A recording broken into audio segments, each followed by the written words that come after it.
মুসলমান, তাই আসুন পবিত্র মাহে রমাদান, আল্লাহ রাব্বুল আলামিন এই রমজান মাস আমাকে আপনাকে দান করেছেন আল্লাহর গোলামি করে, আল্লাহর ওলি হওয়ার জন্য, আল্লাহর নিকটে চলে যাওয়ার জন্য, আল্লাহর জান্নাতের মালিক হওয়ার জন্য।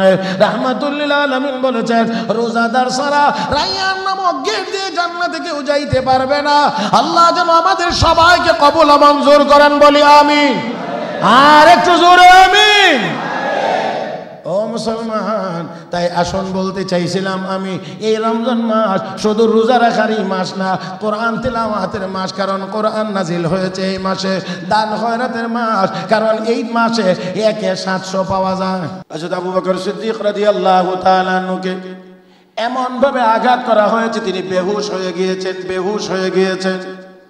রাহমাতুল লিল আলামিনের সাহাবী হযরত আবু বকর সিদ্দিক বেহুশ, মা মাতার কাছে বসে বসে কাঁদতে আসে। দীর্ঘ সময় পার হয়ে গেলে হযরত আবু বকর সিদ্দিক রাদিয়াল্লাহু তাআলা নূর চোখ খুলছে। মা একটু আনন্দিত হয়ে দুধের গ্লাসটা সামনে আগায় দিয়ে বলে, বাবা চোখ খুললে, একটু হুঁশ ফিরে পাইলে, এই না একটু দুধ পান কর। আদবের সাথে দুধের গ্লাস ফিরিয়ে দিয়ে মাকে ডাক দিয়ে বলছেন, মা গো, আগে আমাকে জানাও রাহমাতুল লিল আলামিন কোন অবস্থায় আছে। এত আসতে বললেন, আল্লাহু আকবার। রাহমাতুল লিল আলামিন কোন অবস্থায় আছে? হযরত আবু বকর সিদ্দিক রাদিয়াল্লাহু তাআলা নূর মা ডেকে বলেন, রে বাবা, আমার কাছে তো সংবাদ নাই। যান পাশের বাড়ির খালাকে গিয়ে বলেন, জিজ্ঞেস করেন আল্লাহর নবী রাহমাতুল লিল আলামিন এই মুহূর্তে কোথায় আছে। আবু বকরের মা গেলেন, গিয়ে জিজ্ঞেস করলেন। মহিলা কয়, আমি জানি না, উত্তর দেয় না। মা এসে বলছে, আবু বকর জিজ্ঞেস করলাম, সে তো বলে জানে না। ঠিক আছে, আমাকে একটু ধরো। মায়ের শরীরে ভর করে আবু বকর সিদ্দিক এবার ওই মহিলার বাড়িতে গেলেন, গিয়ে দাঁড়াইলেন আর জিজ্ঞেস করেন খালা রাহমাতুল লিল আলামিন এই মুহূর্তে কোথায় আছেন। মহিলা একবার আবু বকর সিদ্দিকের চেহারার দিকে তাকায়, আর একবার মায়ের চেহারার দিকে তাকায়। আবু বকর বুঝতে পেরেছেন মহিলা বলতে চান না নবীর ঠিকানা। আমার মায়ের উপরে এখনো বিশ্বাস জন্মে নাই, না জানি নবীর কোনো ক্ষতি আবার হয়। হযরত আবু বকর ডাক দিয়ে বলেন, খালা বলেন, কোনো অসুবিধা নাই, উনি আমার মা, রাহমাতুল লিল আলামিনের কোনো ক্ষতি হবে না। আল্লাহু আকবার।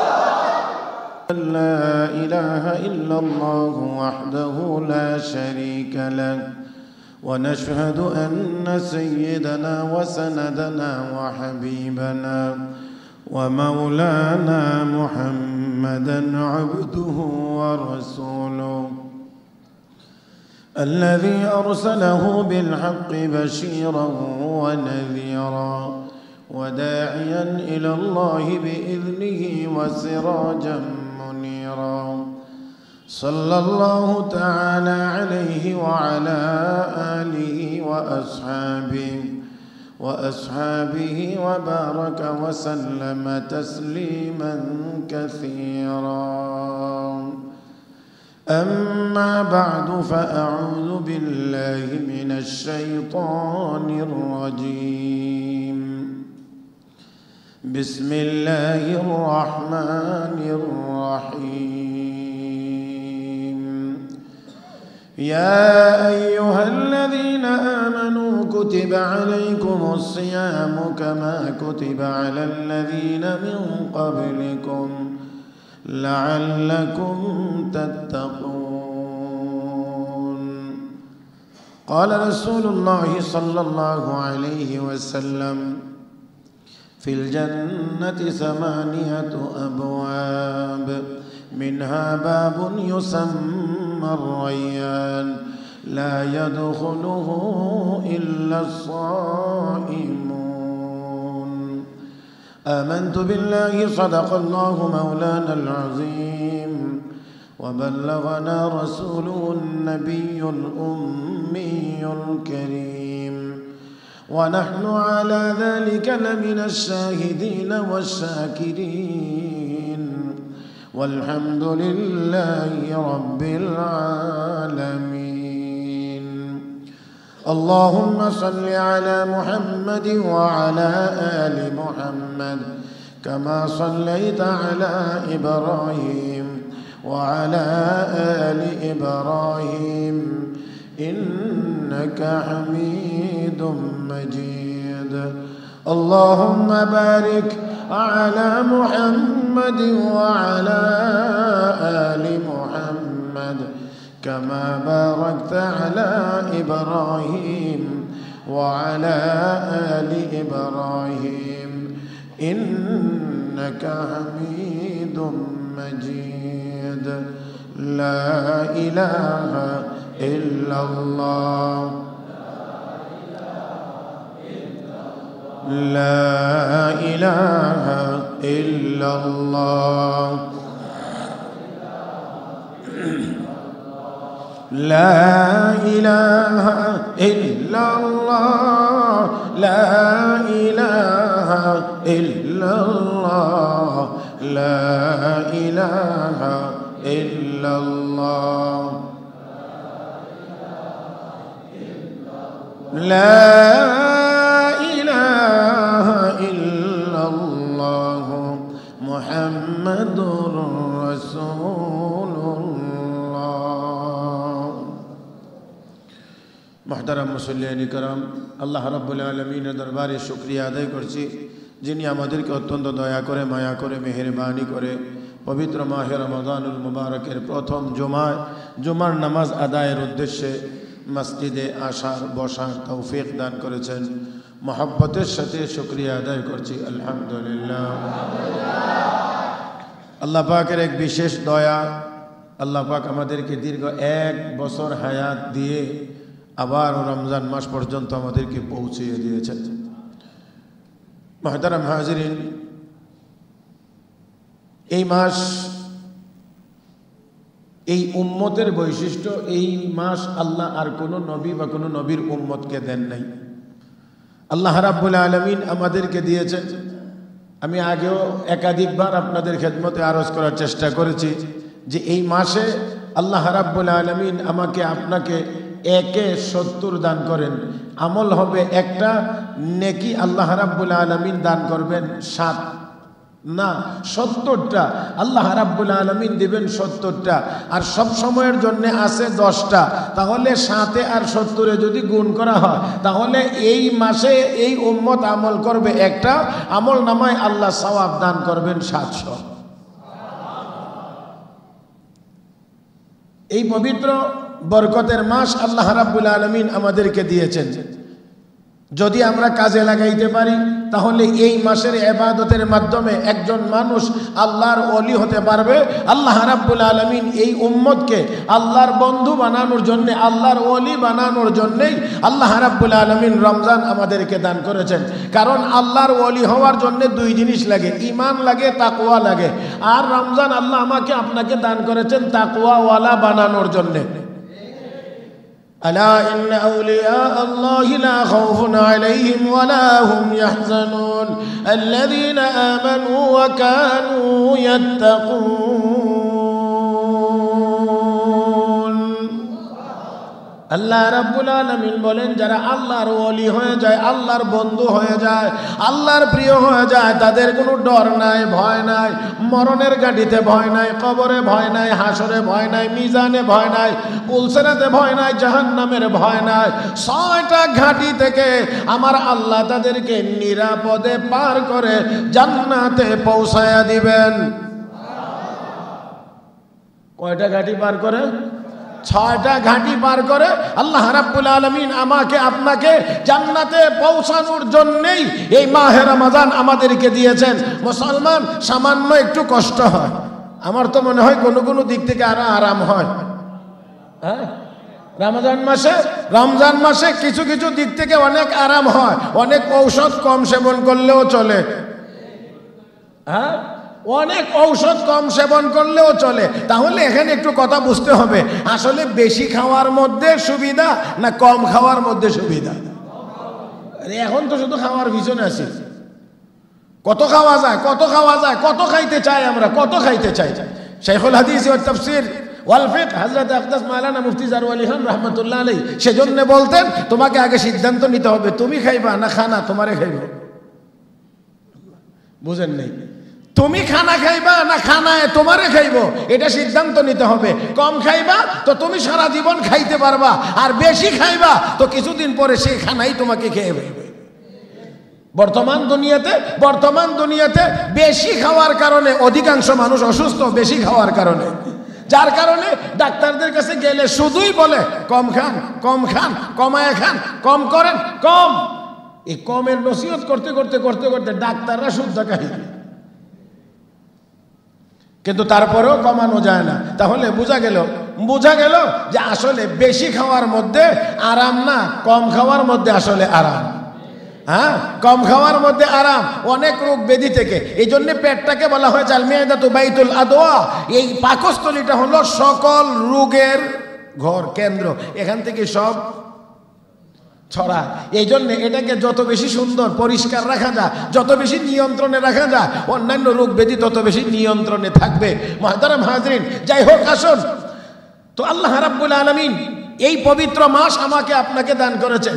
রোজা রাখলে দেখা যায় যে অনেক দিক থেকে অনেক সুবিধা বাহ্যিকভাবেই পাওয়া যায়। আর বিশ্ব নবী রাহমাতুল লিল আলামিন বলেছেন, সারাদিন রোজা রাখার কারণে মুখে সামান্য একটু দুর্গন্ধ হতে পারে, দীর্ঘ সময় পানাহার থেকে বিরত থাকার কারণে। রাহমাতুল লিল আলামিন বলেন, এই যে সামান্য একটু দুর্গন্ধের সৃষ্টি হয়, এই দুর্গন্ধটা আল্লাহ রাব্বুল আলামিনের কাছে মেশকে আম্বরের চাইতে বেশি প্রিয়।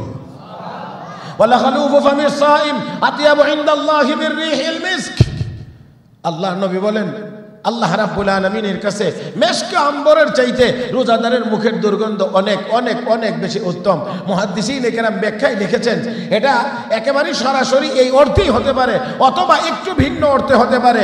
মুখে যে সামান্য দুর্গন্ধ হবে, আল্লাহ হাসরের ময়দানে তার বিনিময় মেশকে আম্বর দিয়ে দান করবেন। মুহতারাম হাজিরিন, অন্য হাদিসে রাসূল করিম সাল্লাল্লাহু আলাইহি ওয়াসাল্লাম ঘোষণা করেছেন, ফিল জান্নাতি সামানিয়াতু আবওয়াব, জান্নাতের ভিতরে 8টা গেট আছে, 8টা গেট। মিনহা বাবুন ইউসাম্মা রায়্যান, এর মধ্যে একটা গেটের নাম হলো রায়্যান। বিশ্বনবী বলেন, লা ইয়াদখুলুহু ইল্লা সাইমুন, এটা রোজাদারদের জন্য রিজার্ভ। এই গেট দিয়ে অন্য আর কেউ প্রবেশ করতে পারবে না, এই গেট দিয়ে আর কেউ প্রবেশ করতে পারবে না। তবে বিশ্ব নবী রাহমাতুল লিল আলামিন নবী মুহাম্মদুর রাসূলুল্লাহ সাল্লাল্লাহু আলাইহি ওয়াসাল্লাম হাদিস শরীফে ঘোষণা করেছেন, মানুষ যেই গেট দিয়েই জান্নাতে প্রবেশ করুক, জান্নাতে গিয়েই তারা খুশি হবে। যে গেট দিয়েই জান্নাতে প্রবেশ করতে পারো, জান্নাতীরা জান্নাতে গিয়ে খুশি হবে। কিন্তু আমার উম্মতের ভিতরে এমন ব্যক্তি আছেন যাকে জান্নাতের 8টা গেট একসাথে আহ্বান করবে। আরো আসতে সাইয়েদনা হযরত আবু বকর সিদ্দিক রাদিয়াল্লাহু তাআলা আনহু, নবী বলেন 8টা গেট থেকে একসাথে আহ্বান আসবে, আবু বকর আপনি আমার মধ্যে দিয়ে আমি গেট দিয়ে প্রবেশ করেন। যেই গেট দিয়ে আবু বকর জান্নাতে প্রবেশ করবে, যেই গেট দিয়ে আবু বকর জান্নাতে প্রবেশ, রাহমাতুল লিল আলামিন নবী মুহাম্মদুর রাসূলুল্লাহ সাল্লাল্লাহু আলাইহি ওয়াসাল্লাম বলেছেন, আমার উপরে যারা যত ইহসান করেছে দুনিয়ার জীবনে, আমি সকলের ইহসানের বদলা দিয়ে যেতে পেরেছি, কিন্তু আমার আবু বকরের ইহসানের বদলা আমার পক্ষে দেওয়া সম্ভব হয়নি। আমার আবু বকরের ইহসানের বদলা আমার পক্ষে দেওয়া সম্ভব হয় নাই। আমি দোয়া করছি আল্লাহ যেন তাকে উত্তম বদলা হাসরের ময়দানে দান করেন। মুহতারাম হাজরিন, সাইয়েদনা হযরতে আবু বকর সিদ্দিক রাদিয়াল্লাহু তাআলা আনহু দুপুরবেলা বাড়িতে একটু আরাম করতেছিলেন। হযরত আবু বকর সিদ্দিক রাদিয়াল্লাহু তাআলা আনহুর বাড়ি কাবাগর থেকে মোটামুটি সামান্য একটু, অন্যান্যদের তুলনায় একটু দূরে। জানি না অনেক হাজী সাহেব যারা আছেন তারা জানেন, মসজিদ আবু বকর নামে একটা মসজিদ আছে হারাম শরীফের একেবারেই কাছাকাছি। মোটামুটি ফাহাদ গেট, বাব আল মালিক ফাহাদ ইবনে আব্দুল আজিজ, এই মালিক ফাহাদ গেট দিয়ে বাইরে এলে সামনে সোজা চলতে থাকলে এখানে একটা বড় মার্কেট আছে বিন্দাউদ, তারই পাশে কাছাকাছি মসজিদে আবু বকর। এখন যেই জায়গাটা মসজিদে আবু বকর, এটাই হযরত আবু বকর সিদ্দিক রাদিয়াল্লাহু তাআলা আনহুর বাড়ি। হযরত আবু বকর সিদ্দিক রাদিয়াল্লাহু তাআলা বাড়িতে ছিলেন, একটু আরাম করতেছিলেন। সাধারণত ঘরে একটু আরাম করলে শরীরের সব জামা কাপড় তো আর থাকে না, কিছু কাপড় চোপড় কমই থাকে। সাধারণত আমরা যদি একটু রেস্ট নিতে যাই তাহলে গেঞ্জিটা গায়ে থাকে, লুঙ্গি পরনে থাকে, এরকমই খুব স্বাভাবিক হালকা পাতলা কাপড়েই উনি একটু আরাম করতেছিলেন। কিন্তু আরাম করতে গেলেও কেন জানি ওনার মনে হচ্ছিল আরাম লাগতেছে না, একটু অস্থির লাগতেছে, কেমন জানি ভালো লাগতেছে না। একটু উঠলেন, বুঝার চেষ্টা করলেন কোথাও কি কোনো সমস্যা হচ্ছে কিনা, কোথাও কি কোনো সমস্যা হচ্ছে কিনা। আসলে হযরত আবু বকর সিদ্দিক রাদিয়াল্লাহু তাআলা যদিও দৈহিকভাবে নবীর কাছ থেকে আলাদা হইতেন, কিন্তু কলবটা নবীর কলবের সাথে সবসময় জোড়া লেগে থাকত। সাইয়েদনা হযরত আবু বকর সিদ্দিক রাদিয়াল্লাহু তাআলা সব সময়, নবী একদিন বলছেন এই দুনিয়াতে তিন জিনিস আমার কাছে প্রিয়, তিন জিনিস প্রিয়, নামাজ প্রিয়, আতর সুগন্ধি প্রিয়, নেককার স্ত্রী আমার কাছে প্রিয়। সিদ্দিক আকবর দাঁড়িয়ে বললেন, ইয়া রাসূলুল্লাহ, আমার কাছেও তিন জিনিস প্রিয়। প্রথম নাম্বারটাই যিনি বলেছেন তা হলো আন-নাজরু ইলা ওয়াজহিক, ইয়া রাসূলুল্লাহ, আপনার চেহারা মুবারক দেখা আমি আবু বকরের কাছে প্রিয়। মনে রাখতে হবে, আবু বকর সিদ্দিকের কাছে নবীর চেহারা প্রিয়, সাহাবায়ে কেরামের কাছে নবীর চেহারা মুবারক প্রিয়, সাধারণ ইমানদারদের কাছে উলামায়ে কেরামের চেহারা প্রিয়। নবীর চেহারা আবু জহেল আবু লাহাবদের কাছে প্রিয় ছিল না, কিয়ামত পর্যন্ত উলামায়ে কেরামের চেহারাও মুনাফিকদের কাছে ভালো লাগবে না।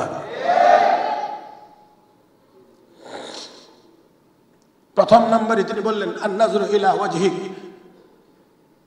ও আল্লাহর নবী, আপনার চেহারা মুবারক দেখা আমি আবু বকরের কাছে সবচেয়ে প্রিয়। দুই নাম্বার হলো ওয়াল ইনফাকু আলা আমরিক, আমার মাল আপনার হুকুম মোতাবেক খরচ করা, এটা আমি আবু বকরের কাছে প্রিয়। ওয়া বিনতি আলা ফিরাশিক, আমার মেয়ে আয়েশা আপনার স্ত্রী হওয়া, এটা আমি আবু বকরের কাছে অনেক প্রিয়।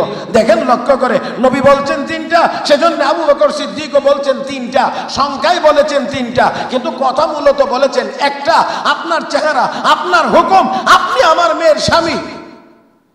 তার মানে তিনোটা কথা নবীকে কেন্দ্র করে, একেবারেই নবীকে কেন্দ্র করে। চেহারা আপনার, চোখ আমার, মাল আমার, হুকুম আপনার, মেয়ে আমার, স্ত্রী আপনার, সবগুলো নবীকে কেন্দ্র করে। মুহতারাম হাজরিন, তো সেই আবু বকর সিদ্দিক রাদিয়াল্লাহু তাআলা একটু অস্থির অস্থির কেমন জানি লাগতেছে, মনে হচ্ছে যেন কেমন একটা অশান্তি অশান্তি লাগতেছে। এবারেই খোঁজ খবর, এবার একটু কান পেতে খোঁজ নেওয়ার চেষ্টা করলেন, আওয়াজ শোনা যায়, গন্ডগোলের মানে একটু বড় বড় আওয়াজের একটু নমুনা আভাস পাওয়া যায়। সিদ্দিক আকবর রাদিয়াল্লাহু তাআলা কলবে এই কথা জাগ্রত হয়ে গেছে, নিশ্চয়ই হারামের সামনে, মসজিদের সামনে কোনো কিছু একটা হচ্ছে। আল্লাহর নবীর সাহাবী স্বাভাবিক যেই কাপড় পরিধান করে বের হওয়ার কথা, এতটুকু কাপড়ও হযরত আবু বকরের গায়ে ছিল না। একেবারেই রেস্ট নেওয়ার জন্য, আরামের জন্য যতটুকু কাপড়ের দরকার ততটুকু কাপড় নিয়েই দৌড় দিয়ে আসলেন। আসার পরে দেখতে পাইলেন রাহমাতুল লিল আলামিন বিশ্ব নবী মুহাম্মদুর রাসূলুল্লাহ সাল্লাল্লাহু আলাইহি ওয়াসাল্লাম ওই কাবা চত্বরে উকবা ইবনে আবি মুইতের হাতে আল্লাহর নবী নির্যাতিত হচ্ছেন। সবাই গোল হয়ে মানুষ এই তামাশা দেখতে আসে। রাহমাতুল লিল আলামিন নবী মুহাম্মদুর রাসূলুল্লাহ সাল্লাল্লাহু আলাইহি ওয়াসাল্লাম সে উকবা ইবনে আবি মুইতের হাতে লাঞ্ছিত হচ্ছেন, অপমানিত হচ্ছেন, আল্লাহর নবী নির্যাতিত হচ্ছেন। এই মানব প্রাচীর ভেদ করে সিদ্দিক আকবর দৌড়িয়ে এসে উকবা ইবনে আবি মুইতকে সরায়া বলছে, এই উকবা, নেতা বলে মনে করিস, নেতা বলে মনে করিস, আর মুহাম্মদুর রাসূলুল্লাহর উপরে হাত তুললে আতাকতুলুনা রাজুলান আইয়াকুলা রাব্বি আল্লাহ, আমার রব আল্লাহ, এই কথা বলার কারণে এই লোকটার উপরে আঘাত। নেতা পরিচয় দিতে কি তোর লজ্জা লাগে না? এই কথা বলে তার হাত থেকে ছড়ায়া হযরত আবু বকর সিদ্দিক রাদিয়াল্লাহু তাআলা নবীকে নিয়ে যাচ্ছিলেন। সাইয়েদনা হযরত আলী রাদিয়াল্লাহু তাআলা বলেন যে আবু বকর সিদ্দিক ওই দিন যেই সাহস দেখাইছে, আমরা তখন বয়সে ছোট, কিছুই করার ছিল না, কিছুই করতে পারতেছিলাম না, কিন্তু হযরত আবু বকর সিদ্দিক এই জায়গাতে এসেও নিজের জান বাজি রেখে নবীকে তার হাত থেকে ছড়ায়া নেওয়ার চেষ্টা করেছেন। উকবা প্রথমে বুঝতে পারে নাই, পরে জিজ্ঞেস করলেন এটা কে? কয়টা আবু কুহাফা উসমান ইবনে আমিরের ছেলে আবু বকর। এবার হামলা শুরু হয়েছে ঘুরাইয়া হযরত আবু বকর সিদ্দিকের উপরে। হযরত আবু বকর সিদ্দিক রাদিয়াল্লাহু তাআলা আনহুকে এমন ভাবে আঘাত করা হয়েছে তিনি বেহুশ হয়ে গিয়েছেন। রাহমাতুল লিল আলামিনের সাহাবী হযরত আবু বকর সিদ্দিক বেহুশ, মা মাতার কাছে বসে বসে কাঁদতে আসে। দীর্ঘ সময় পার হয়ে গেলে হযরত আবু বকর সিদ্দিক রাদিয়াল্লাহু তাআলা নূর চোখ খুলছে। মা একটু আনন্দিত হয়ে দুধের গ্লাসটা সামনে আগায় দিয়ে বলে, বাবা চোখ খুললে, একটু হুঁশ ফিরে পাইলে, এই নে একটু দুধ পান কর। আদবের সাথে দুধের গ্লাস ফিরিয়ে দিয়ে মাকে ডাক দিয়ে বলছেন, মা গো, আগে আমাকে জানাও রাহমাতুল লিল আলামিন কোন অবস্থায় আছে? এত আসতে বললেন আল্লাহু আকবার। রাহমাতুল লিল আলামিন কোন অবস্থায় আছে?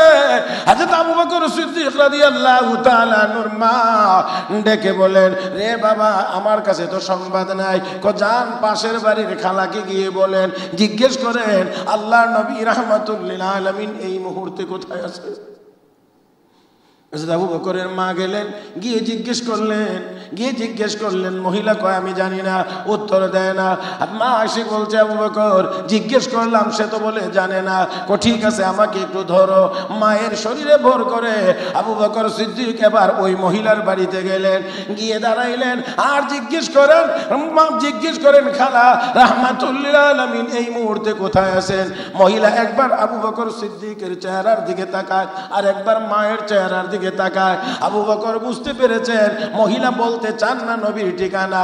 আমার মায়ের উপরে এখনো বিশ্বাস জন্মে নাই, না জানি নবীর কোনো ক্ষতি আবার হয়। হযরত আবু বকর ডাক দিয়ে বলেন, খালা বলেন, কোনো অসুবিধা নাই, উনি আমার মা, রাহমাতুল লিল আলামিনের কোনো ক্ষতি হবে না। আল্লাহু আকবার। কোনো ক্ষতি হবে না। দেখায় দিলেন, যাও দারে আরকাম। আল্লাহ হাবিব রাহমাতুল লিল আলামিনের ঠিকানা জানার পরে হযরত আবু বকর মায়ের কাঁধের উপরে হাত রেখে আস্তে আস্তে করে নবীর দিকে গেলেন। রাহমাতুল লিল আলামিনের চেহারা মুবারক যেই মাত্র দেখলেন, দেখা মাত্রই হযরত আবু বকর সিদ্দিক এখন আর মায়ের শরীরে হাত দিয়ে ভর করে হাঁটা লাগে না, নিজেই হাঁটতে আরম্ভ করেছে। মা ডাক দিয়ে কয়, রে বাবা, এতক্ষণ পর্যন্ত আমার কাঁধে হাত রেখে ভর করে হাঁটলি, আর এখন দেখি তুই নিজেই হাঁটতে পারিস। ডাক দেখো মা, রাহমাতুল লিল আলামিনের চেহারা মুবারক দেখা মাত্রই আমার অতীতের সব ব্যথা আর বেদনা আমি ভুলে গিয়েছি। আল্লাহর হাবিব রাহমাতুল লিল আলামিন নবী মুহাম্মদুর রাসূলুল্লাহ সাল্লাল্লাহু আলাইহি ওয়াসাল্লাম তাই বলেন, আমি আমার আবু বকরের বদলা দিয়ে যাইতে পারি নাই, আবু বকরের ইহসানের বদলা আমি দুনিয়াতে পরিশোধ করতে পারি নাই। আল্লাহ রাব্বুল আলামিনের কাছে দোয়া করছি, আল্লাহর কাছে দোয়া করছি, আল্লাহ যেন তাকে উত্তম বদলা, পরিপূর্ণ বদলা দান করেন। হে মুসলমান, এই জন্য আমার নবী বলেন, জান্নাতীরা জান্নাতে যাবে, এক এক গেট দিয়ে জান্নাতে প্রবেশ করবে আর তারা খুশি হয়ে যাবে।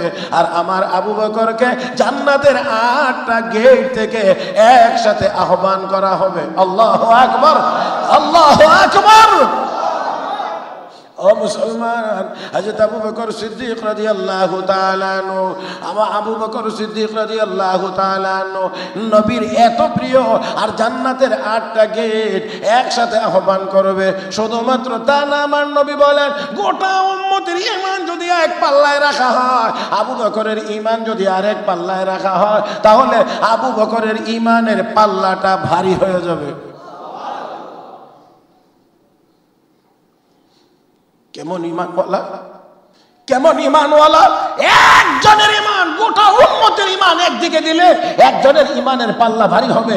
ও মুসলমান, কেমন ঈমান অর্জন করেছেন, কি পরিমাণ মজবুত ঈমানের অধিকারী হযরত আবু বকর সিদ্দিক রাদিয়াল্লাহু তাআলা আনহু। মুহতারাম হাজিরিন, যে আবু বকর সিদ্দিক রাদিয়াল্লাহু তাআলা আনহু নবীর ইন্তেকালের পরেও 2.5 বছরের মতো খেলাফতের দায়িত্ব পালন করেছিলেন, আর 2.5 বছরের খেলাফতের দায়িত্ব পালন করে ইন্তেকালের সময় নবীর সাথে রওজায়ে তারে জায়গা নির্ধারণ করা ছিল ওনার দাফনের জন্য। তারপরে হযরত আবু বকর বলেন, ইন্তেকালের পরে আমাকে এমনিতেই দাফন করে দিও না, আগে একটু যাচাই করে নিও জীবদ্দশায় নবী আমার উপরে সন্তুষ্ট ছিলেন, ইন্তেকালের পরেও নবী কি আমার উপরে সন্তুষ্ট কি না, এটা আগে একটু যাচাই করে দিও। যদি অসন্তুষ্ট হয়ে যান কোনো কারণে আর আমাকে যদি এখানে দাফন করা হয়, তাহলে আল্লাহর নবীর কষ্ট হবে। এখানে আল্লাহু আকবার আরো জোরে বলার দরকার। আমার উপরে নবী যদি অসন্তুষ্ট হয়ে থাকেন আর এমন অবস্থায় দাফন করা হয় তাহলে নবীর কষ্ট হবে। এই জন্য আগে যাচাই করে নিও। তাহলে যাচাই কিভাবে হবে? লাশ রওজায়ে তাহরির গেটে নিয়ে রাখবা, গেটটা আপনিতে খুলতে হবে। গেটের সামনে নিয়ে লাশ রাখবা, গেট আপনিতে খুলতে হবে। 2 নাম্বার, নবীকে সালাম দিয়ে অনুমতি চাইবা। নবীকেও আপনার হিজরতের সাথী আবু বকরের লাশ আনা হয়েছে, আপনি অনুমতি দিলে দাফন করব। আবার হযরত আলী বলেন, লাশ নিয়ে গেটের সামনে রাখা মাত্রই গেট আপনিতেই খুলে গিয়েছে। সালাম দিলেন হযরত আলী, ইয়া রাসূলুল্লাহ, আপনার হিজরতের সাথী আবু বকরের লাশ আনা হয়েছে, অনুমতি দিলে দাফন করা হবে। রাহমাতুল লিল আলামিনের জবাবের আওয়াজ রওজায়ে আতহারের ভিতর থেকে বেরিয়ে এসেছে, আদখিলুল হাবিব আলাল হাবিব, বন্ধুর বাড়িতে বন্ধুকে রেখে দাও, অনুমতি লাগবে না। আমি বিশ্ব নবী আমার আবু বকরের জন্য 2 বছর থেকে অপেক্ষা করতে আসি। ও মুসলমান, তো হযরত আবু বকরের কুরবানিও ছিল অনেক। এই কোরবানির বিনিময়ে আল্লাহ রাব্বুল আলামিন এত এত এত এত উপরের মর্যাদা দান করেছেন। আমি আগেও মনে হয় বলেছিলাম যে নবীদেরকে যদি আলাদা করা হয়, বাকি যত মানুষ থাকবে আদম নবীর উম্মত থেকে নিয়ে কিয়ামত পর্যন্ত সব মানুষের মধ্যে শ্রেষ্ঠ মানুষ আবু বকর। হযরত আবু বকর সিদ্দিক রাদিয়াল্লাহু তাআলা আনহু। এবারে আসেন আমার ভাইরা, বলছিলাম কোরবানি, এই মাহে রমজান আমরা একটা হাদিসের কথা শুনি, অনেকে হয়তো শুনেছি জানি। সর্বপ্রথম জুমার দিন যেই লোকটি মসজিদে আসবে, জুমার দিন সর্বপ্রথম যে ব্যক্তি মসজিদে প্রবেশ করবে, বিশ্ব নবী বলেন সে একটা উট কুরবানি দেওয়ার সওয়াব পাবে। তারপরে যে আসবে একটা গরু কোরবানি দেওয়ার সওয়াব পাবে। তারপরে যে আসবে সে একটা ভেড়া কোরবানি দেওয়ার সওয়াব পাবে। যে তারপরে আসবে ওই লোকটা একটা মোরগ আল্লাহর রাস্তায় দান খয়রাত করার সওয়াব পাবে। মুহাদ্দিসিনে কেরাম লেখেন যে এই জন্য বলা হয় যে জুমার দিন শুধু নামাজ পড়ারই দিন না, জুমার দিন দান খয়রাতেরও দিন। জুমার দিন দান খয়রাতেরও দিন। রমজান মাস শুধু রোজা রাখার মাস না, এটা রমজান মাস দান খয়রাতেরও মাস। কারণ এই মাসে একে কত, আসতে করেন কিন্তু, একে কত 70, যদি 10 দিয়ে গুণ করেন তাহলে মাসালুল লাযীনা ইউনফিকুনা আমওয়ালাহুম ফী সাবিলিল্লাহ কামাসালি হাববাতিন আনবাতাত 7 সানাবিল ফী কুল্লি সুনবুলাতিন 100 হাব্বা ওয়াল্লাহু ইউদাঈফু লিমান ইয়াশা। আল্লাহ রাব্বুল আলামিন যদি চান আরো বাড়ায়ও দিতে পারেন। আল্লাহু ইউদাঈফু লিমান ইয়াশা, আল্লাহ যাকে চাইবেন তারে আরো বাড়ায় দিবেন। আল্লাহর ভান্ডারে কোনো কিছুর কমতি, আল্লাহর ভান্ডারে কোনো কিছুর অভাব নাই। তাহলে আল্লাহ চাইলে আরো বাড়ায় দিতে পারেন, এটা আমার আল্লাহর ইচ্ছা। আল্লাহ কাকে কতটুকু দিবেন? গরিব সাহাবীরা গিয়ে বলেন, ইয়া রাসূলুল্লাহ, ধনী সাহাবীরা নামাজ পড়ে, আমরাও নামাজ পড়ি, তারা রোজা রাখে, আমরাও রোজা রাখি, কিন্তু তারা তো যাকাত দেয়, তারা বিভিন্ন দান খয়রাত করে, তা তো আমরা করতে পারি না। আমলের প্রতিযোগিতায়, সওয়াবের প্রতিযোগিতায় আমরা তো তাদের সাথে কুলাইতে পারতেছি না। হ্যাঁ মুসলমান, দেখেন সাহাবীদের মধ্যে প্রতিযোগিতা ছিল কার নেক বেশি, কি কার বেশি, আর আমাদের মধ্যে কার সম্পদ বেশি, খেত বেশি। মুহতারাম হাজরিন, হযরত আবু বকর, হযরত ওমর, দুইজনের মধ্যে একদিন সামান্য একটু হালকা পাতলা বিতর্ক। হযরত আবু বকর কয়, ওমর তুমি আল্লাহর কাছে দামি। হযরত ওমর কয়, না, আপনি আল্লাহর কাছে দামি। না ওমর, তুমি আল্লাহর কাছে দামি, তুমি জমিনে দাঁড়ায়া যা বলো আরশের মালিক আল্লাহ তাই বলে। তুমি জমিনে দাঁড়ায়া যা বলো আরশের মালিক তাই বলে। এটা এক জায়গা দুই জায়গা না, মুফাসসিরিন কিরাম লিখেছেন এমন জায়গা আছে অন্তত 28টা যেখানে হযরত ওমর জমিনে যা বলছেন আরশের মালিক তাই বলছেন। হযরত ওমর কর, হযরত আবু বকর কয়, ওমর এই দিক থেকে বোঝা যায় যে তুমি আল্লাহর বেশি প্রিয়, তোমার নেক বেশি। হযরত আবু বকর যখন এইভাবে বলা শুরু করছেন, হযরত ওমর বুঝতেছেন যে এবারে ওনাকে আর এমনি আটকানো যাবে না। হযরত ওমর এবার ডাইরেক্ট বলতেছেন, যদি তাই হয় যে আমার নেক বেশি, আমার সওয়াব বেশি, তো আমি ওমর ঘোষণা করলাম আমার সারা জীবনের নেক আপনাকে দিয়ে দেব। আপনি শুধু নবীর সাথে হিজরতের সময়ে ওই সূর পর্বতের গুহা যে 3 দিন ছিলেন, এই 3 দিনের নেকি আমাকে দিয়ে দেন, আমি ওমর আমার গোটা জিন্দেগীর নেক আপনাকে দিয়ে দেব। ও ভাইরা, সওয়াবের প্রতিযোগিতা। আল্লাহ জান্নাতের দিকে যাওয়ার কথাও বলেছেন প্রতিযোগিতামূলক। ওয়াসারিউ ইলা মাগফিরাতিন من ربكم وجنة عرضها السماوات والأرض أعدت للمتقين আল্লাহ কো জান্নাতের দিকে প্রতিযোগিতা লাগো, প্রতিযোগিতা, কে কার আগে জান্নাতে যাইতে পারো, কে কার আগে জান্নাতে যাইতে পারো। আল্লাহু আকবার। আল্লাহ কো বান্দা দৌড় দে, দৌড় দে, কে কার আগে জান্নাতে যাইতে পারি। ও মুসলমান, মুসলমানের মধ্যে তো প্রতিযোগিতা হওয়ার কথা জান্নাত নিয়ে, জান্নাত নিয়ে কার আগে কে জান্নাতে যাইতে পারে। কিন্তু এখনের প্রতিযোগিতা হলো সম্পদ নিয়ে, কে কার চাইতে বেশি দুর্নীতি করতে পারে, কার চাইতে কে বেশি দুর্নীতি করতে পারি, সেটার মধ্যে এখন প্রতিযোগিতা শুরু হয়েছে। কে কি পরিমাণ সুদ খাইতে পারি, কে কি পরিমাণ ঘুষ খাইতে পারি, সেই দিকে এখন দৌড়াদৌড়ি আর প্রতিযোগিতা। প্রতিযোগিতা সেই দিকে নয়, সেই দিকে নয়। সাইয়েদনা হযরত ওসমান ইবনে নুরাইন রাদিয়াল্লাহু তাআলা আনহু, দেখেন একটু চিন্তা করে, হযরত ওসমান এত দান খয়রাত, এত আমল করার পরেও কবরের পাশে গিয়ে চোখের পানি ছেড়ে কাঁদতেন। আপনারা অবশ্যই এই কথা বারবার শুনেছেন। আল্লাহর নবী বলেছেন জান্নাতি জীবনে প্রত্যেক নবীর একজন বন্ধু হবে, আর আমি আমি আমি বিশ্ব নবীর জান্নাতি বন্ধু হবে ওসমান। তারপরে হযরত ওসমান কবরের পাশে গিয়ে দাঁড়ায়া চোখের পানি ছেড়ে কাঁদেন, দাড়ি ভিজে ভিজে পানির ফোঁটাগুলো জমিনে পড়ে। লোকেরা কয় ওসমান, আল্লাহর নবী না আপনাকে জান্নাতের সার্টিফিকেট দিয়েছেন? হ্যাঁ অবশ্যই জান্নাতের সার্টিফিকেট দিয়েছেন, কিন্তু কবরটা নিয়ে আমার খুব ভয় লাগে, কিন্তু কবরটা নিয়ে আমার ভয় লাগে। কিন্তু বাংলাদেশের বহু জায়গাতে বহু জালেমেরা এমন আছে, কবরস্থানে বৈশাখ তাস খেলে, জুয়া খেলে, গাজার আসর, বিভিন্ন রকমের অনৈতিক কাজের আসর সেই কবরস্থানে গিয়ে জমায়। আল্লাহ আমাদের সবাইকে হেফাজত করুন, জোরে বলি আমিন। হযরত ওসমান যদি কবরের পাশে গিয়ে, হযরত ওসমান যদি কবরের পাশে গিয়ে এমন করে এমন করে এমন করে যদি কাঁদেন আর বলেন যে কবর নিয়ে আমার ভয় হয়। রাহমাতুল লিল আলামিন মদিনায় এক বাড়িতে দাওয়াত খেতে গিয়েছিলেন।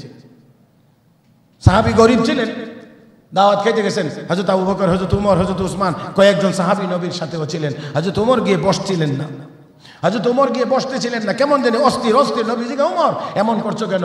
কই ইয়া রাসূলুল্লাহ, আমি ঘরে প্রবেশ করার সময়ে একটা বাচ্চার কান্নার আওয়াজ আমার কানে এসেছে, যে আওয়াজটা আমাকে খুব কষ্ট দিয়েছে, কষ্ট দিচ্ছে। মনে হচ্ছে এখানে কোনো বাচ্চা কোনো যন্ত্রণায় আছে, এই বাচ্চার কান্নার আওয়াজের কারণে আমার ভিতরে অস্থিরতা সৃষ্টি হয়েছে। নবী ডাকলেন সাহাবীকে, সাহাবী কোনো বাচ্চা কান্নাকাটি করে? জি হ্যাঁ ইয়া রাসূলুল্লাহ, একটা বাচ্চা কান্নাকাটি করতেছে। কে? কয়টা আমারই ছেলে, আমার বাচ্চা। তো কাঁদে কেন? হুজুর আমি তাকে ঘরের পিলারের সাথে বেঁধে রাখছি। পিলারের সাথে বেঁধে রাখছো তোমার ছেলেকে কেন? হুজুর পাশের বাড়িটা ইহুদির বাড়ি, তার একটা খেজুর গাছ আছে বাড়ির সীমানায়, মাঝে মাঝে পাকা খেজুর আপনা আপনিতেই পড়ে, আর এই ছেলেটা অবুঝ হওয়ার কারণে গিয়ে এই খেজুরগুলো কুড়িয়ে কুড়িয়ে খেয়ে ফেলে। আর ইহুদি একেবারে জাত গোষ্ঠী চলে আমাদেরকে গালিগালাজ করে, ইসলাম ধর্ম নিয়ে পর্যন্ত গালিগালাজ করে, এমনকি ইয়া রাসূলুল্লাহ আপনাকে নিয়ে পর্যন্ত বাজে মন্তব্য করে। সহ্য করতে না পেরে ছেলেটাকেই পিলারের সাথে বেঁধে রাখছে। রাহমাতুল লিল আলামিন বললেন, সাহাবীরা এই ইহুদির এই গাছটা কে আমাকে কিনে দিতে পারবা? ইসলামের জন্য এই কোরবানিটা কে দিতে পারবা? আমি বিশ্ব নবী তোমার জান্নাতের জিম্মাদার হয়ে যাব। সাইয়েদনা হযরত ওসমান দৌড় দিলেন, হযরত ওসমান দৌড় দিলেন, গিয়ে বললেন ইহুদি এই গাছটা বিক্রি করে দাও। কোনা বিক্রি করবো না। কোনা বিক্রি করে দাও। কোনা বিক্রি করবো না। আমার খুব প্রয়োজন, বিক্রি করে দাও। বিক্রি করতে পারি, তোমার অমুক বাগানে এতগুলো গাছ, প্রায় 300-র মতো গাছ আমাকে যদি দিয়ে দাও তাহলে আমি তোমাকে এই একটা গাছ দিয়ে দেব। এমন সুযোগ পাইছে, এই জন্যে কতগুলো গাছের দাবি করে বসলো। হযরত ওসমান ইবনে নুরাইন সাথে সাথে বললেন আলহামদুলিল্লাহ, আমি রাজি আছি, কারণ আমার এই গাছগুলোর চাইতে আল্লাহর জান্নাত অনেক দামি, অনেক দামি, অনেক দামি। ইন্নাল্লাহা আশতারা মিনাল মুমিনিনা আনফুসাহুম ওয়া আমওয়ালাহুম বিআন্না লাহুমুল জান্নাহ। ঈমানদারের জান এবং মালের বিনিময়ে আল্লাহ জান্নাত বিক্রি করেছেন। মুসলমান একটু আওয়াজ করে জবাব দিবেন, ঈমানদার আমাদের জান কার দেওয়া, মাল কার দেওয়া? সন্দেহ আছে কিছু কিছু, তাহলে আওয়াজ করে বলতে হবে, অনেকের জবান এখনো খুলে নাই, আমার আপনার এই জানটা কার দেওয়া, মাল কার দেওয়া? আল্লাহর। সব সব সব সব সব সব সব যা আছে, যা বুঝি যা বুঝি না, যা দেখি যা দেখি না, সবগুলো একমাত্র কার? লিল্লাহি মা ফিস সামাওয়াতি ওয়া মা ফিল আরদ, আল্লাহ রাব্বুল আলামিন বলেন আসমানগুলোতে জমিনগুলোতে যা আছে সব কার? আমরাও আল্লাহর। এই জন্যে মানুষ মারা গেছে সংবাদ পাইলে আমরা পড়ি কি ইন্না লিল্লাহি ওয়া ইন্না ইলাইহি রাজিউন। আল্লাযীনা ইযা আসাবাতুহুম মুসিবা ক্বালু ইন্না লিল্লাহি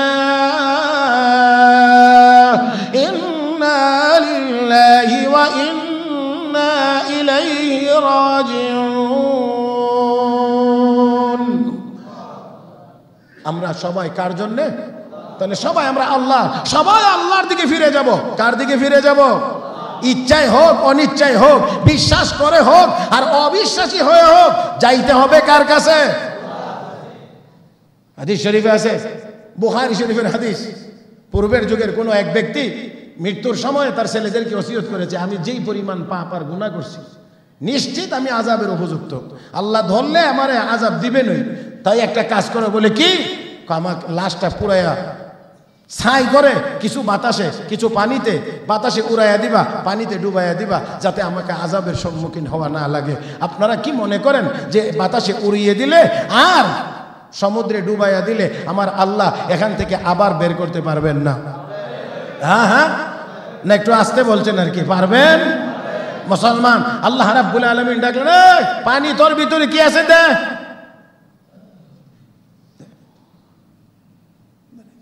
আল্লাহ জিজ্ঞেস করেন কি ব্যাপার, এই কাজ কেন করলি? আল্লাহ একমাত্র তোমার আযাবের ভয়ে, আল্লাহ একমাত্র তোমার আযাবের ভয়ে, আমি যেই পাপ করেছি আমি আযাবের উপযুক্ত, একমাত্র তোমার আযাবের ভয়ে। তোর কি বিশ্বাস ছিল যে আমি তোকে আযাব দেব, আযাব দিতে পারবো? বলে হ্যাঁ অবশ্যই। না, তুই যখন আমার আযাবকে এতই ভয় করলে, এই ভয়ের কারণে তোর মাফই করে দিলে।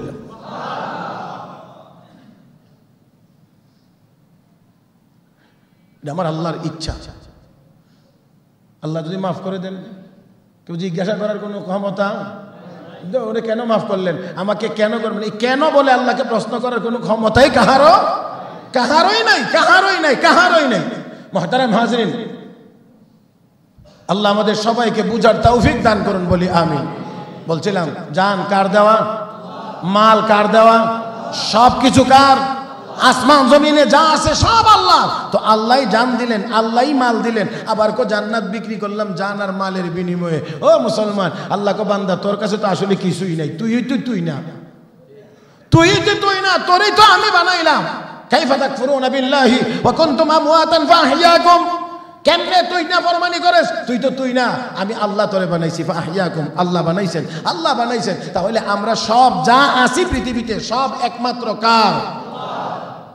তোর কাছে যদি কিছু চাই তাহলে তুই তোর দিতে পারবে না, এই জন্য আগে তোরে বানাইলাম, তোরে আমার সম্পদ দিয়া এখান থেকে আমি আবার তোর কাছে কিছু চাইলাম, যাতে করে তুই আমাকে কিছু দেস আর আমি আল্লাহ খুশি হয়ে তোরে আরো বড় নিয়ামত জান্নাতের মালিক বানায় দেব।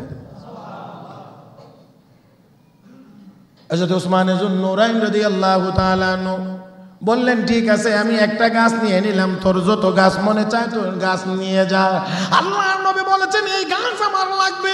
রাহমাতুল লিল আলামিন নবী মুহাম্মদুর রাসূলুল্লাহ সাল্লাল্লাহু আলাইহি ওয়াসাল্লামের কাছে হযরত উসমান যুন্নুরাইন আসলেন, নবী গো আমি এই গাছ কিনে নিয়ে এসেছি, আমি এই গাছের মালিক আপনাকে এখন বানায়া দিলাম, আপনি এবার আপনার এই সাহাবীর ছেলেটাকে এই গাছের কাছে নিয়ে যান।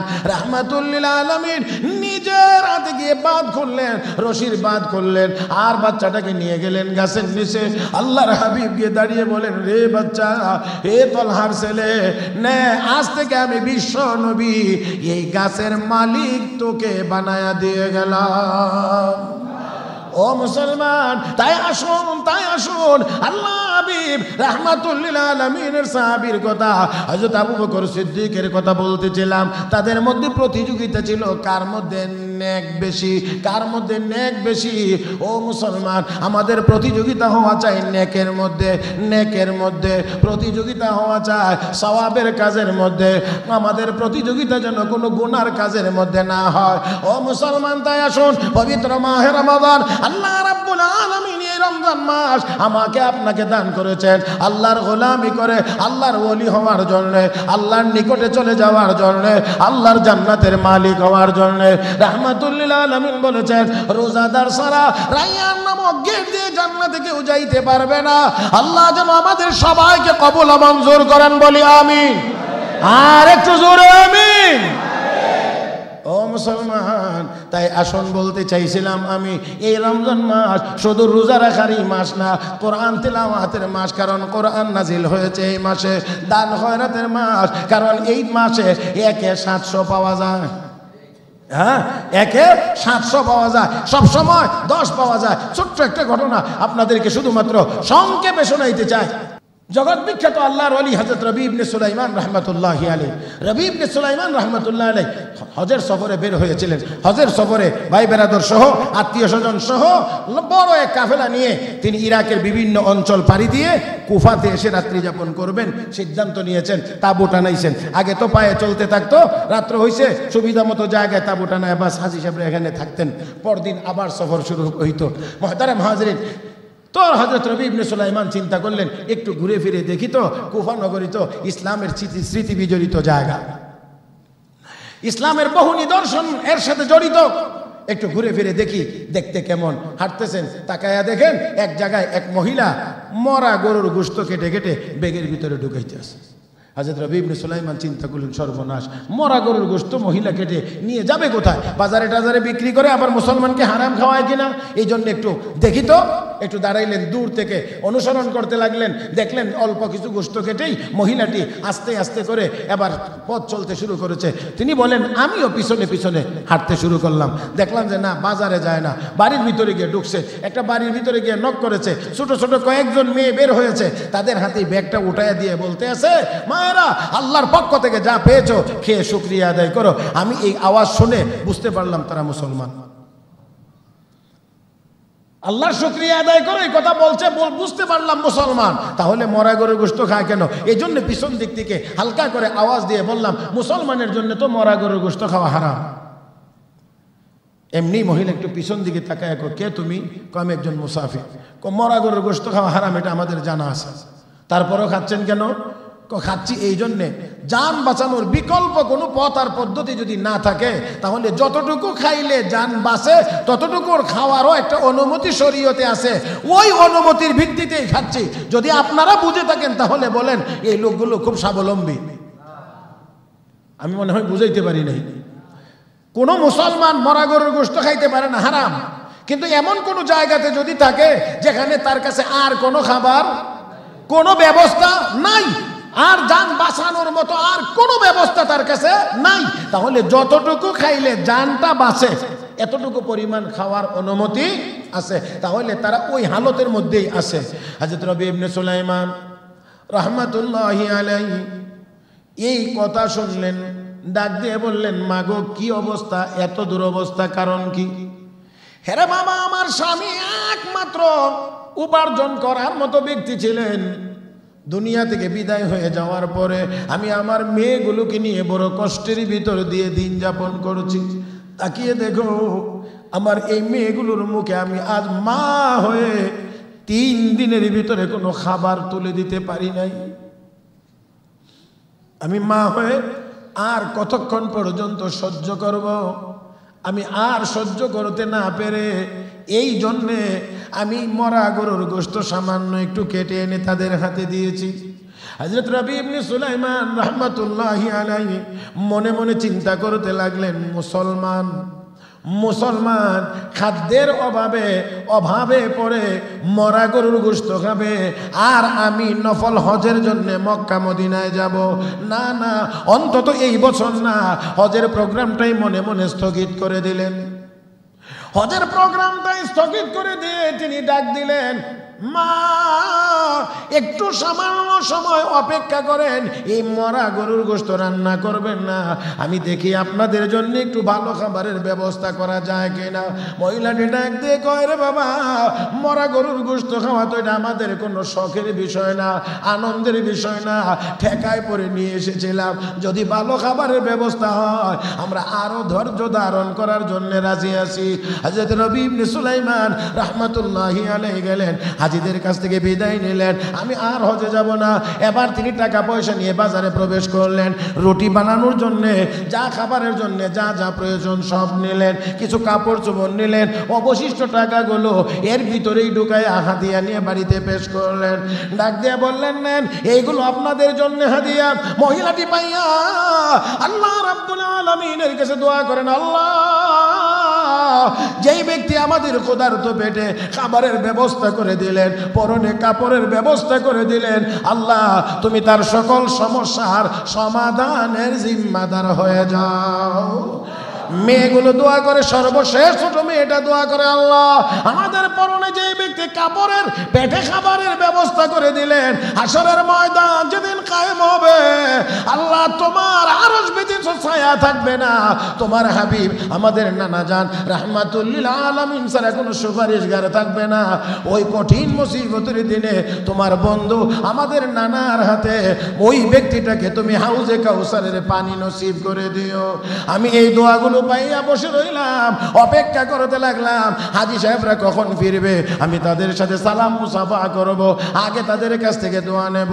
কয়েক দীর্ঘদিন পরে তারা হাজী সাহেবরা ফিরলে সালাম দিলাম, মুসাফা করলাম, দোয়া করলাম, আল্লাহ আপনার হজ কবুল করুন। এবার ওই হাজী উল্টায় কয়, ও রবি, তুমিও তো আমার সাথে হজ করেছো, তুমিও তো আমার সাথে হজ করেছ। কি বলেন? গুরুত্ব না দিয়ে আরেকজনের কাছে গিয়ে বললেন, আল্লাহ আপনার হজ কবুল করো। ওই হাজী আরো জোর গলায় করবি, তুমি কি আমার সাথে ঠাট্টা করো? তুমি না আমার সাথে আরাফায় ছিলা, তুমি না আমার সাথে মুজদালিফায় ছিলা, তুমি না আমার সাথে মিনাতে ছিলা, তুমি না আমার সাথে কাবাগর তওয়াফ করার সময় হাজরে আসওয়াদে চুমু খাওয়ার সময় একটা টাকার ব্যাগ আমানত রেখেছিলা, এই নাও তোমার টাকার ব্যাগ। হযরত রবি ইবনে সুলাইমান রাহমাতুল্লাহি আলাইহি এই ব্যাগ পাইয়া বড় চিন্তায় পড়ে গেলেন, ব্যাপার কি হইল? আমি কুফায় আর ওনারা গেলেন মক্কা মদিনায়, আর বলতেছেন কি ব্যাগ আমার হাতে। চিন্তা করতে করতে চোখে ঘুম চলে এসেছে, ঘুমের ভিতরে রাহমাতুল লিল আলামিনের দিদার নসিব হয়ে গেছে। আল্লাহ নবী ডাক দিয়ে কয়, রে রবি, হজের প্রোগ্রামটা স্থগিত করে যেই মেয়েদেরকে সাহায্য সহযোগিতা করেছো তারা হলো আমি বিশ্ব নবীর আওলাদ, তারা আমার বংশের লোক। তোমার এই দানের খবর যখন আমার রওজা শরীফে এসেছে, আমি তোমার জন্য আল্লাহর কাছে দোয়া করেছি, আল্লাহ রাব্বুল আলামিন তোমার সুরতে একজন ফেরেশতা বানাইয়া তোমার পক্ষ থেকে হজ করাইছে। হযরত রবি ইবনে সুলাইমান এবার ঘুম থেকে জাগলেন, ব্যাগটার দিকে এবার তাকাইলেন, তাকায়া দেখে সুন্দর জল ছাপ সুন্দরভাবে লেখা আছে, মানে আমালানা রবিহা, যে ব্যক্তি আমার সাথে ব্যবসা করবে সে ক্ষতিগ্রস্ত হবে না, লাভবান হবে। এবার তিনি খুললেন, খরচ করেছিলেন যা তার চেয়ে 10 গুণ বাড়ায়া আল্লাহ নগদ দুনিয়াতেই ওনার ব্যাগের ভিতরে দান করেছেন। মুহতারাম হাজরিন, তাই আসল এই মাহে রমাদানে আমরা রোজাও রাখবো, আল্লাহ রাস্তায় দান খয়রাত করব, আর প্রত্যেক বছরই রমাদান মাসে আপনাদের কাছে বিশেষভাবে এই মসজিদের জন্য কিছু চাওয়া হয়। সেই ধারাবাহিকতায় আজকেও আপনাদের খেদমতে আজকের এই প্রথম রমাদানুল মুবারকের প্রথম জুমাতেই আজকে ইনশাআল্লাহ আপনাদের খেদমতে কিছু চাওয়া। তার কারণ প্রথম জুমা তো অন্যান্য বছর চাই না, দ্বিতীয় জুমা থেকে শুরু করতাম, এবার প্রথম জুমা থেকেই। কারণ আগামী জুমার নামাজের পরে ইনশাআল্লাহ সব যদি ঠিকঠাক থাকে, আল্লাহ যদি দয়া করেন কবুল করেন, তাহলে ইনশাআল্লাহ আমারও আগামী শুক্রবার রাত 1টায় উমরার সফর শুরু হবে ইনশাআল্লাহ। তাই যাওয়ার আগে আপনাদের নামগুলো আমি নিয়ে যাইতে চাই। আজকের প্রথম ব্যক্তিটা, মাশাআল্লাহ, আলহামদুলিল্লাহ, আমাদের মসজিদ কমিটির সম্মানিত সদস্য অ্যাডভোকেট জাফর আহমদ সাহেব, তিনি 10,000 টাকা। একটু কিছু বলবেন না তো কেমনে হবে? তোমার হাবার একটু জোরে কোন। আল্লাহ কবুল করে নাও, মঞ্জুর করে নাও, মনের সমস্ত নেক মাকসুদ পুরা করে দাও, হায়াতে তৈয়বা নসিব করে দাও। আল্লাহ দ্বীনের খিদমত আরো বেশি বেশি করে করার তৌফিক দাও। হাসরের ময়দানে তোমার আরশের নিচে জায়গা দিও, মহব্বতে বলি আমিন। আলহামদুলিল্লাহ। হ্যাঁ, সেক্রেটারি সাহেব, জি, আমাদের মসজিদ কমিটির সম্মানিত সেক্রেটারি জনাব আলহাজ মিজানুর রহমান সাহেব, উনিও 10,000 টাকা। নারে তাকবীর। আল্লাহ কবুল করে নাও, মঞ্জুর করে নাও, মনের সমস্ত নেক মাকসুদ পুরা করে দাও। আল্লাহ ওনার স্ত্রী অসুস্থ, মেহেরবানি করে পরিপূর্ণ সুস্থতা নসিব করে দাও। আল্লাহ মনের সমস্ত জায়েজ মকসুদগুলি পুরা করে দাও। হাসরের ময়দানে তোমার আরশের নিচে জায়গা দিও, মহব্বতে বলি আমিন। আলহামদুলিল্লাহ। আরেকটা হাজি সাহেব 10,000, মাশাআল্লাহ। আমাদের আলহাজ আবু তাহের সাহেব, উনিও 10,000 টাকা। নারে তাকবীর। আল্লাহ কবুল করে নাও, মঞ্জুর করে নাও, মনের নেক মাকসুদ পুরা করে দাও, হায়াতে তৈয়বা নসিব করে দাও। আল্লাহ আত্মীয় স্বজনের কবরগুলোকে জান্নাতের বাগান বানায় দাও, জীবিতদেরকে হায়াতে তৈয়বা নসিব করে দাও। হাসরের ময়দানে তোমার আরশের নিচে জায়গা দিও, আমিন। আপনারা আরেকটু পরে, যেহেতু আরেকটু আছে, কয়জন হয়েছে? 10 করে 3 জন হয়েছে। আল্লাহ আরো অন্তত 2 জন হোক, তারপর ইনশাআল্লাহ আপনার কাছে আসবো। হ্যাঁ, আল্লাহর বান্দা আরো 2 জন হোক অন্তত। 10,000 করে যেহেতু শুরু হয়েছে, 10,000-এর আল্লাহর বান্দা আর কে আছেন? একজন ইনশাআল্লাহ আজকের জন্য বলছি, আর কে আছেন বলেন ইনশাআল্লাহ, যে আমিও 10,000 টাকা। আল্লাহ কবুল করো, মঞ্জুর করো, মনের নেক। মাশাআল্লাহ। আমাদের আলহাজ আবু সাঈদ সাহেব, উনিও 10,000 টাকা। নারে তাকবীর। আল্লাহ কবুল করে নাও, মঞ্জুর করে নাও, মনের নেক মাকসুদ পুরা করে দাও, হায়াতে তৈয়বা নসিব করে দাও। আল্লাহ দ্বীনের খেদমত বেশি বেশি করে করার তৌফিক দাও। আত্মীয় স্বজনের কবরগুলোকে জান্নাতের বাগান বানায় দাও, বলি আমিন। আলহামদুলিল্লাহ। 4 জন হয়েছে। 5 নাম্বার আল্লাহর কোন বান্দা আছেন, কোন গোলাম? 10,000 টাকার 5 নাম্বার ব্যক্তিটা আজকে। আল্লাহ তুমি কবুল করো, আল্লাহ তুমি কবুল করো, আল্লাহ তুমি কবুল করো। জোরে কন্যা একটু আমিন। আল্লাহ 5 নাম্বার 10,000 টাকার আরেকজন মানুষ হইলে আমি একটা বড় অঙ্কের ঘোষণা দিতে পারতাম। আরেকটা এই জন্য আমি সেই জায়গাটায় যাইতে পারতেছি, আশা করতেছি। আরেকজন 10,000-এর আরেকজন হইলে একটা বড় অ্যামাউন্ট আছে ইনশাআল্লাহ। তার আগে আল্লাহর গোলাম কে আছেন? 10,000 টাকার 5 নাম্বার লোকটাকে আল্লাহ আল্লাহ আল্লাহ তুমি কবুল করো, আল্লাহ তুমি কবুল করো, আল্লাহ তুমি কবুল করো।